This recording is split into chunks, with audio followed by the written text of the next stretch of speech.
السلام عليكم، مساكم الخير. بما أن اليوم الجمعة فحاب أذكر لكم حكاية صارت في حكم الدولة العثمانية. يوم من الأيام قعد السلطان مراد الرابع ضايق خلقه بالليل، فنادى رئيس الحراس وقال له البس لبس عادي وأنا بلبس لبس عادي وبنطلع. هم يتمشون بالمدينة لقوا لهم جثة. قال لهم هذه جثة منو؟ قالوا له هذه جثة سكير نكير زاني وما حد راضي يدفنه. فقال لهم بكل تواضع أليس من أمة محمد؟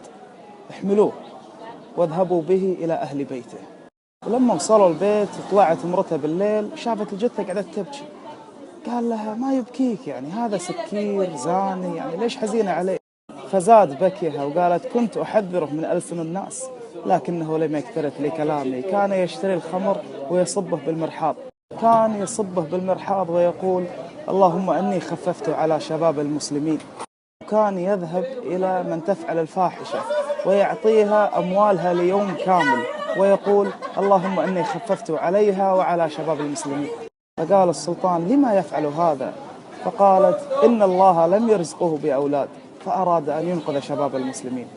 وكان الناس تشاهده يشتري الخمر ويذهب إلى من تفعل الفاحشة فيتحدثون به، وكنت أقول له لن تجد من يغسلك ويدفنك. كان يضحك ويقول لي سيصلي علي السلطان والعلماء وجميع المسلمين. فبكى السلطان مراد وقال والله أنا السلطان مراد وإنه لصادق، أنا من سيغسله غدا وسأجعل كل المسلمين يصلون عليه. فطلب السلطان مراد أن يحضر الجيش كله وأن يحضر جميع المسلمين إلى جنازة هذا الشخص.